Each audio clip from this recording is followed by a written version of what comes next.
Hello friends, इस video में मैं डिस्कस करूंगा copying constructor in C#। If we want to create multiple instance with the same value then we need to use copying constructor in C#।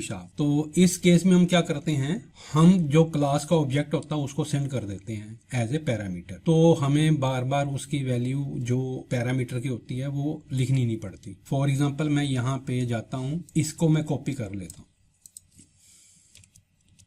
तो ये भी मेरा एक constructor बन गया। लेकिन मैं यहाँ पे इनको डिलीट मार देता हूँ और यहाँ पे मैं पास क्या करूँगा, इम्प्लाई का ऑब्जेक्ट, और यहाँ पे मैं दे देता हूँ imply dot EID, imply dot string name, और यहाँ पे दे देता हूँ imply dot string designation. Rather than मैंने जो पैरामीटर पास करने के बजाय मैंने क्या भेज दिया, पूरा ऑब्जेक्ट का ऑब्जेक्ट ही भेज दिया। अब यहाँ पे मैं क्या करता हूँ, अनदर ऑब्जेक्ट बनाता हूँ इम्प्लाई 1, और यहाँ पे इसकी वैल्यू को मैं प्रिंट करवाता हूँ इम्प्लाई 1, और यहाँ पे मैं इंडिविजुअल वैल्यू को भेजने के बजाय मैं क्या करता हूँ, EMP as an object class का मैं सेंड कर देता हूँ। तो ये क्या हो गया, मेरा कॉपी कंस्ट्रक्टर हो गया। मैंने क्लास का ऑब्जेक्ट भेज दिया, पैरामीटर के बजाय मैंने पूरे क्लास का ऑब्जेक्ट ही भेज दिया। तो दोनों केसेस में वैल्यू क्या आएगी, आपके पास सेम वैल्यू आएगी। अब मैं इसको कंट्रोल F5 से रन करता हूँ।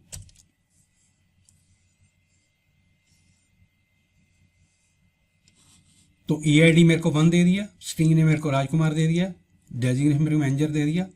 यहाँ पे मैंने उसका क्लास का ऑब्जेक्ट सेंड किया था, तो सेम वैल्यू उसने मेरे को यहाँ पे प्रिंट करवा दी। तो इसको हम कहते हैं copy constructor. Rather than parameter pass करने के बजाय हम क्लास का ऑब्जेक्ट सेंड कर देंगे, तो वो क्या हो जाएगा, हमारा कॉपी कंस्ट्रक्टर हो जाएगा। अनदर मैं यहाँ पे एक और ऑब्जेक्ट ले लेता हूँ, इसको मैं, और यहाँ पे मैं 2 ले लेता हूँ, यहाँ पे भी मैं 2 ले लेता हूँ डिस्प्ले कराने के लिए, और यहाँ पे मैं 1 पास कर देता हूँ। तो इस केस में भी मेरे पास क्या वो देगा, वैल्यू सेम वैल्यू देगा। तो उसने थर्ड ऑब्जेक्ट क्रिएट कर दिया, सेम वैल्यू उसने मेरे को यहाँ पे दे दी। जब हम क्लास का ऑब्जेक्ट सेंड करते हैं तो उसको कहते हैं कॉपी कंस्ट्रक्टर। नाउ अब हम डिस्कस करते हैं स्टैटिक कंस्ट्रक्टर इन C#। जो स्टैटिक कंस्ट्रक्टर होते हैं उनको हम एक्सप्लिसिटली डिफाइन करते हैं using static modifier. In static constructor we can not use any access specifier like public, private and protected. Now अब मैं इसको कर देता हूं डिलीट। ये 2 ऑब्जेक्ट्स को भी जो क्रिएट किए थे इसको भी कर देता हूं मैं delete. Another point for the static constructor, वो क्या करते हैं, जो आपके इम्प्लाई क्लास के वेरिएबल होंगे, जो स्टैटिक वेरिएबल होंगे, उनको इनिशियलाइज करने के लिए हम यूज करते हैं। तो यहां पे मैं एक पहले स्टैटिक वेरिएबल बना लेता हूं, स्टैटिक, यहां पे लिख लेते हैं इंट वेरिएबल का नाम, और यहां पे डिफाइन कर लेते हैं एज। अब ये मेरा क्या हो गया, स्टैटिक वेरिएबल होगा क्लास का इम्प्लाई का। नो, अब मैं यहां पे एक स्टैटिक कंस्ट्रक्टर बनाता हूं इम्प्लाई,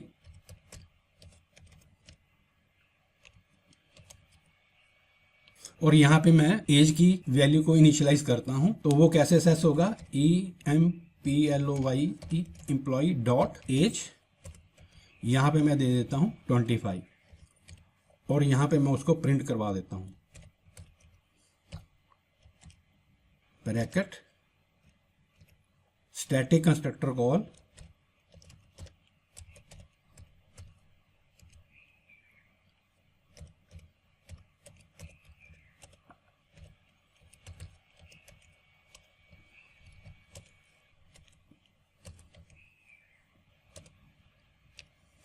प्लस, अब मैंने वेरिएबल को असेस करना है तो employee dot age. Another important point is that जो आपके पब्लिक वेरिएबल होते हैं उनको हम स्टैटिक कंस्ट्रक्टर में यूज नहीं कर सकते। सपोज करो मैं यहां पे this dot EID for example 100 ले लेता हूं, तो यहां पे वो मेरे को एरर देगा। जो आपका EID पब्लिक वेरिएबल है उसको हम स्टैटिक कंस्ट्रक्टर के अंदर नहीं यूज कर सकते। इसको मैं कर देता हूं डिलीट। अनदर इंपॉर्टेंट पॉइंट, जो आपके स्टैटिक कंस्ट्रक्टर होते हैं वो आपके पैरामीटर लेस कंस्ट्रक्टर होते हैं। फॉर एग्जांपल अगर मैं यहां पे लिख दूं इंट एज ये मैंने एक पैरामीटर पास कर दिया, तो यहाँ पे भी वो मेरे को क्या देगा, एरर देगा। अगर हमारे पास नॉन स्टैटिक कंस्ट्रक्टर है, उसके अंदर हम स्टैटिक डाटा मेंबर को इनिशियलाइज कर सकते हैं। तो यहाँ पे मैं डिफाइन करता हूँ अनदर पैरामीटर। ये मेरा क्या है, पैरामीटराइज कंस्ट्रक्टर है, that is non static int int age। ये मैंने पैरामीटर पास कर दिया। अब यहाँ पे मैं वैल्यू असाइन करूंगा employee dot age int age। यहाँ पे मैंने उसको वैल्यू असाइन कर दी। इसको मैं कॉपी कर लेता हूं और अब इसकी वैल्यू को मैं यहाँ पे एम्प्लॉय डिटेल में प्रिंट करवाऊंगा। तो यहाँ पे मैं रिप्लेस कर देता हूँ जो मैंने वहां से कॉपी किया हुआ है, और यहाँ पे मैं लिख देता हूँ एज। अब हम चलते हैं नीचे ऑब्जेक्ट पे। अब वहां यहाँ पे मैंने 4 पैरामीटर पास किए थे ऊपर, तो यहाँ पे मैं यहाँ पे 30 पास कर देता हूँ। अब इसकी वैल्यू को डिस्प्ले करवाना है emp डॉट एम्प्लॉय डिटेल्स। अब मैं इसको कंट्रोल F5 से रन करता हूं, आउटपुट देखते हैं। तो यहाँ पे उसने स्टैटिक कंस्ट्रक्टर को कॉल किया और एज उसने 25 दे दी, और यहाँ पे उसने एज 30 दे दी। यानी कि हम स्टैटिक डाटा मेंबर की वैल्यू को असाइन कर सकते हैं नॉन स्टैटिक कंस्ट्रक्टर के अंदर।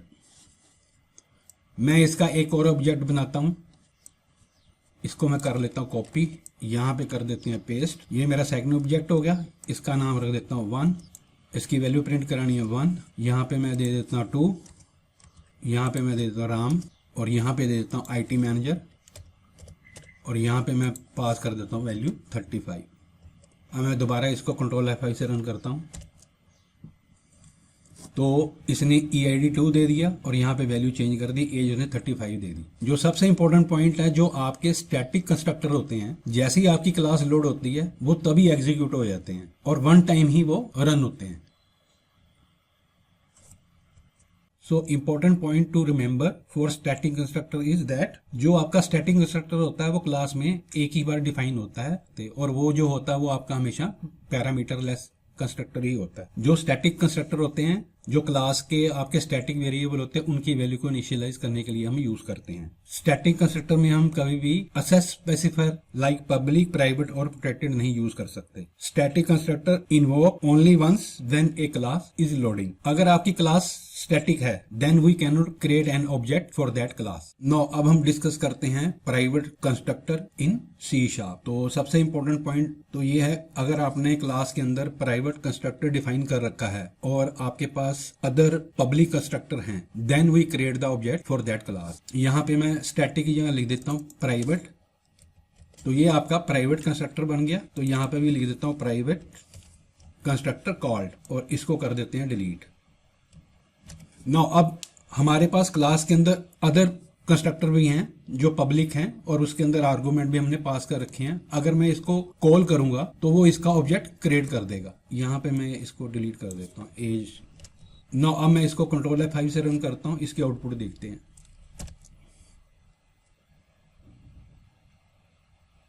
तो उसने मेरे को वैल्यू दे दी EID1, स्ट्रिंग नेम राजकुमार, स्ट्रिंग डेजिग्नेशन मैनेजर, और सेकंड कंस्ट्रक्टर भी उसने कॉल कर लिया। अगर क्लास में मेरे पास सिर्फ प्राइवेट कंस्ट्रक्टर होगा और बाकी कोई कंस्ट्रक्टर नहीं होगा, अगर हम उसका ऑब्जेक्ट बनाएंगे तो वो हमें ऑब्जेक्ट क्रिएट नहीं करने देगा। तो मैं यहाँ पे जितने भी आपके कंस्ट्रक्टर हैं इनको डिलीट कर देता हूँ। ये भी डिलीट कर दिया। अब इस एम्प्लॉय क्लास के अंदर मेरे पास सिर्फ एक प्राइवेट कंस्ट्रक्टर है, तो यहाँ पे जो ये वाली वैल्यू है मैं सारी डिलीट मार देता हूँ, और ये वाला भी मैं सारा डिलीट कर देता हूँ। नाउ अब मैं ऑब्जेक्ट क्रिएट करने की कोशिश करता हूँ, लेकिन कंस्ट्रक्टर मेरा क्या है, प्राइवेट है, तो वो मेरे को ऑब्जेक्ट नहीं बनाने देगा। मैं अब इसको कंट्रोल F5 से रन करता हूँ, तो उसने मेरे को यहाँ पे कंपाइल टाइम पे एरर दे दी। तो उसने यहाँ पे क्या है, inaccessible due to its protection level, क्योंकि वो मेरा क्या है, प्राइवेट है। अगर प्राइवेट होगा तो वो मेरे को ऑब्जेक्ट क्रिएट नहीं करने देगा। नाउ अब मैं इस प्राइवेट कंस्ट्रक्टर को कॉपी कर लेता हूँ और मैं इसको प्रोग्राम के अंदर डिफाइन कर देता हूँ, और इस प्रोग्राम को मैं एम्प्लॉय से चेंज कर देता हूँ। नाउ अब अगर मैं इसका ऑब्जेक्ट बनाऊंगा प्रोग्राम का, तो वो मेरे इस कंस्ट्रक्टर को कॉल कर लेगा। यहां पे मैं लिख देता हूं programme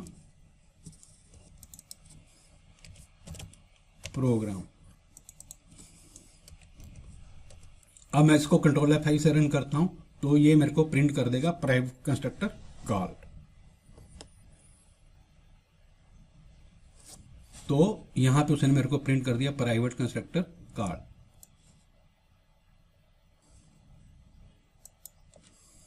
So point to be remember for creating private constructor. Using a private constructor, we cannot create the object outside the class if the class have not any public constructor. Second जो important point है remember करने के लिए, हम private constructor तब create करते हैं जब आपकी class के अंदर जितने भी आपके डाटा मेंबर्स हैं वो स्टैटिक्स हैं। अगर सारे डाटा मेंबर स्टैटिक्स हैं तब हम प्राइवेट कंस्ट्रक्टर को क्लास के अंदर बनाते हैं। ये था ये आपका प्राइवेट कंस्ट्रक्टर के बारे में।